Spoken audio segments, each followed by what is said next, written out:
অনেক সাদা পাথর পালানো আছে বা যে আমরা ওই রাস্তার অন্য দেখতে পাচ্ছি যে পাথরগুলো পালানো হচ্ছে। কীভাবে এগুলো এখানে আসছে এই ব্যাপারে আপনি কতটুকু জানেন? আসসালামু আলাইকুম, আমার নাম হলো নাজিমুদ্দিন ইমরান। আমি খাদিমনগর ইউনিয়নের 5 নং ওয়ার্ডের মেম্বার। আমি সরকারিভাবে যখন অভিযান এইটা শুরু হচ্ছে, সাদা পাথরগুলো আবার যখন বুলাগঞ্জে নেওয়ার প্রক্রিয়া চলছে, আমি দেখতে পারছি এই অত্র এলাকার বিভিন্ন জায়গাত পাথর ব্যবসায়ী সকল নিয়ে এই সাদা পাথরগুলা বিভিন্ন জায়গাত পালাইতেছে। আমি যতটুকু সম্ভব ইনফরমেশন প্রশাসনকে দিচ্ছি এবং প্রত্যেক অনেকর রাস্তাঘাটে অনেকর বাড়িঘরের সামনে, যেমন আমার বাড়ির উত্তর সাইডে ন্যাশনাল টি কোম্পানির ভূমিতে ওই জায়গা তো প্রায় 4 থেকে 500 ফুট মাল ফেলাই।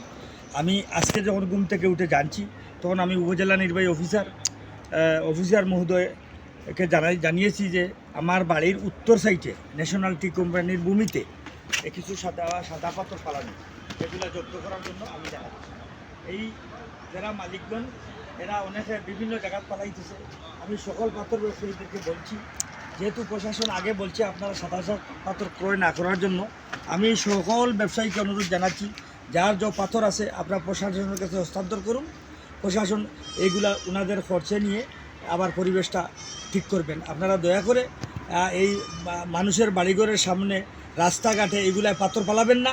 এগুলো যার বাড়িঘরের সামনে পাঠাইলেন সে দোষী হয়ে যাবে, সে আইনের কাছে দোষী হয়ে যাবে। রাস্তাঘাটে ফালাইবেন, এই রাস্তাঘাটে ফালানোর কারণে দেখা যায় রাস্তা সংশ্লিষ্ট বাড়িঘর আছে, রাস্তা সংশ্লিষ্ট ব্যবসায়ীগণ আছে, ওনাদেরকে এই বিষয়টা টাচ করবে।